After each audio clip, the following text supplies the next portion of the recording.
Olá, eu sou o sommelier Rodrigo Ferraz do canal Vinhos de Bicicleta e hoje eu vou te apresentar um movimento de contracultura, um verdadeiro fora da lei, mas que acabou conquistando corações e paladares pelo mundo todo e hoje está entre os melhores vinhos italianos. Vem comigo.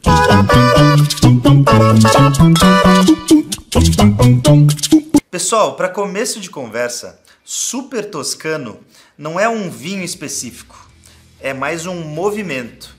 Então a gente precisa entender qual foi o contexto que gerou tudo isso.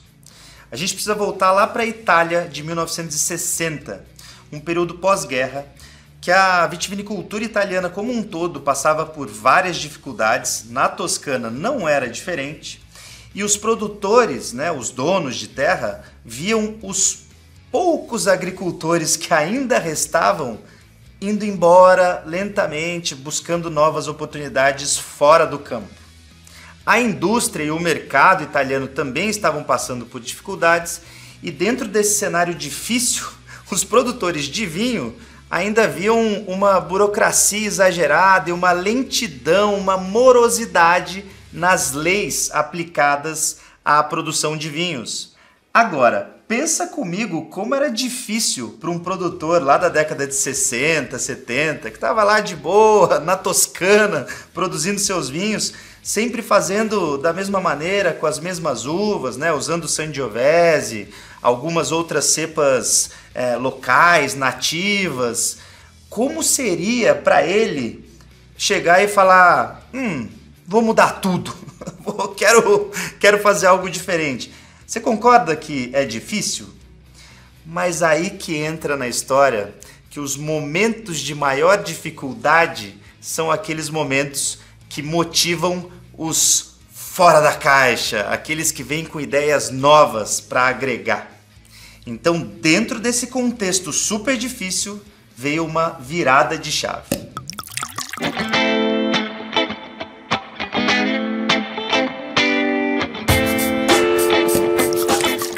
Bom, galera, essas regulamentações já não garantiam para os produtores de vinho da Toscana uma estabilidade financeira ou mesmo a garantia da venda dos seus produtos.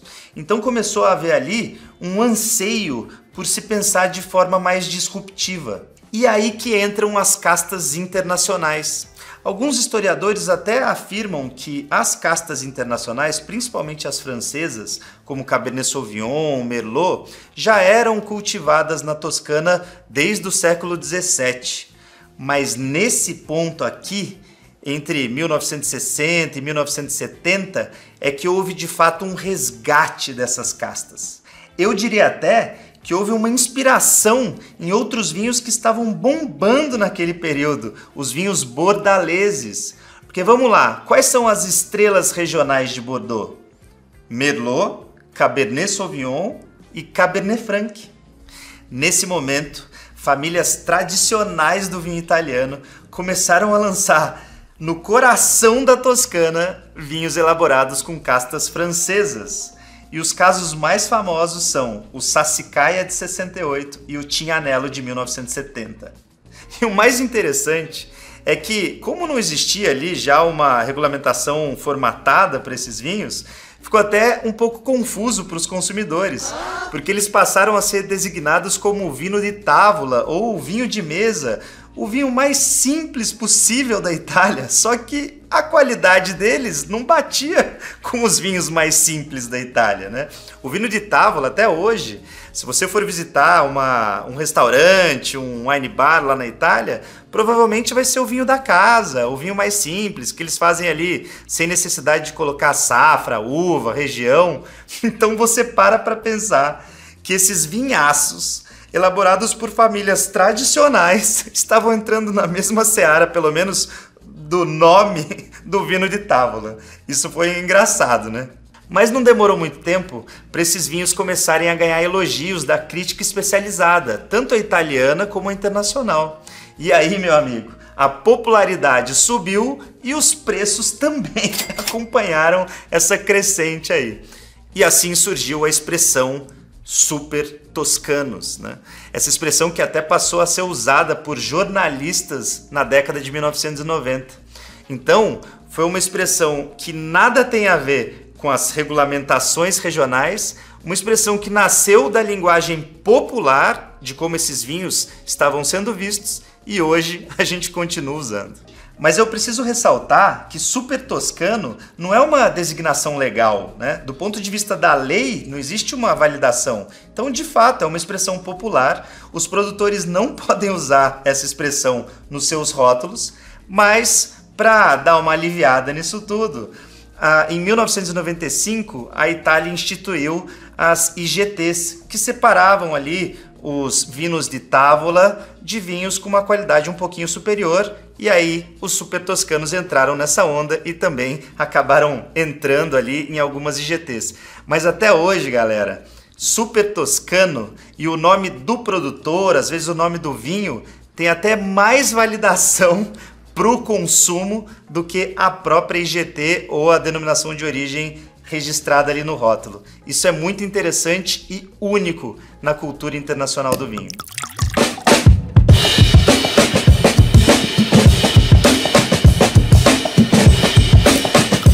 E chegou o grande momento de a gente provar aqui juntos um super toscano, mas antes de eu te passar as informações do rótulo, o que a gente deve esperar de um super toscano? Bom, em teoria, a gente não pode esperar uniformidade, né? Já que eles são fora da lei, nasceram para ser não convencionais, mas de fato, hoje em dia, existem alguns fatores que unem a tipicidade, vamos dizer assim, de um super toscano. E quais seriam esses fatores? Bom, são vinhos que normalmente vão para aromas mais frutados e menos rústicos, como outros vinhos da Toscana aí vão, né? Ele tem um bom volume de boca, quase sempre, intensidade, final longo e alto potencial de guarda em garrafa. Então essas são as coisas que a gente pode dizer aí que a gente acaba encontrando em quase todos os super toscanos. Esse aqui que eu trouxe pra gente provar já é um Safra 2015, por isso que eu até coloquei ele no decanter, porque se tiver algum tipo de depósito já fica aqui no decanter, não vai para nossa taça. Ele chama Podere Ritorti, tá?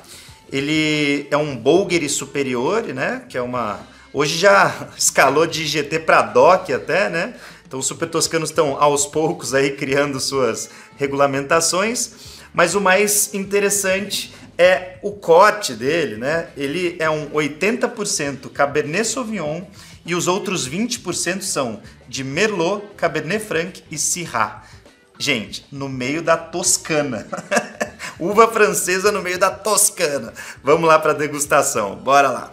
A cor dele já é bem diferente, por exemplo, do Brunello de Montalcino, né? Enquanto o Brunello tem uma intensidade média e é bem acastanhado, aqui o Super Toscano ele já tem uma intensidade alta de cor e é um rubi profundo mesmo, né? Os halos é que começaram a ficar castanhados justamente por causa da safra 2015.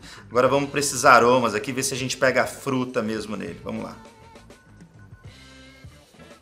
Nossa, intensidade total aqui.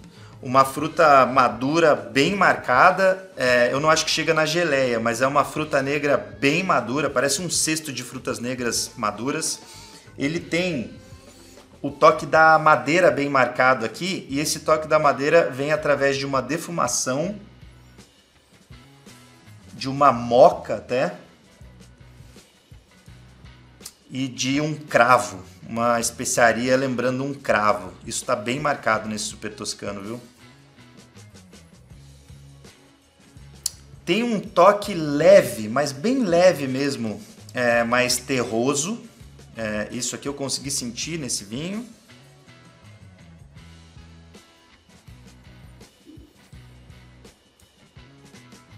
E uma especiaria picante, diria que uma pimenta. Então tá bem. A fruta ainda é o aroma principal mais marcado, só que todos esses outros toques que eu disse para você, eles aparecem aqui num segundo plano, tá? É um vinho com uma intensidade bem elevada mesmo, isso aí não tenho dúvida. Intensidade é o sobrenome desse vinho aqui. Ah, e uma coisa legal para falar para vocês, quem traz esse produto para o Brasil é a Mondo Italy, a gente adora o portfólio da Mondo Italy, então eu acabei trazendo também ele aqui para apresentar para vocês.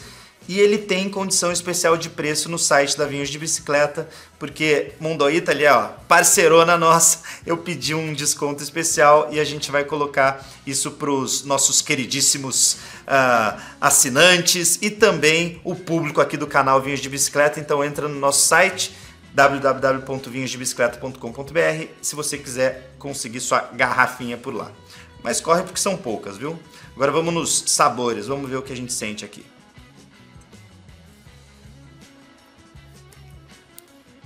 Nu? Porrada de tanino, estrutura. Realmente não lembra um vinho da Toscana tradicional, um vinho rústico. Muito pelo contrário, aqui os sabores são de fruta, fruta bem madura. A concentração tânica tá tendendo ao infinito, muita concentração de tanino. Eu diria até que, sendo um 2015, tá um jovem ainda. Dá para amadurecer muito mais tempo na adega com essa concentração de tanino. E deixa eu fazer o teste da acidez para ver também se ela vai ajudar a conservar o vinho com o tempo. Vamos ver.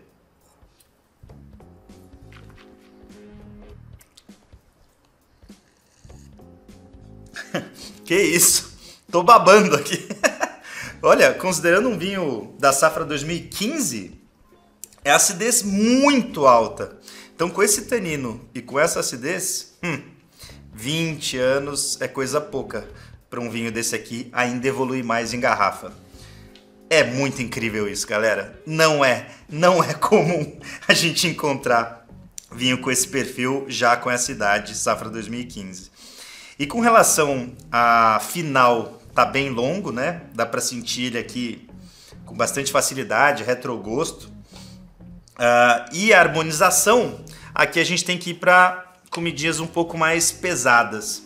Eu iria para um cordeiro, um bife de chouriço, uma carne de porco já com especiarias ali, com um molho um pouco mais carregado. Acho que é isso, assim, tem que ser uma comida mais estruturada mesmo, eu acho que pede isso, né? Um super toscano pede isso. E é muito incrível, porque se a gente pega um vinho desse numa degustação às cegas, você não diz que é toscana, né? Você diz que é um grande vinho, diz que é, nossa, vinhaço, estrutura e tal. Tem gente até que poderia chutar Novo Mundo e eu iria entender, sabe? Tipo um argentino, um americano bem feito.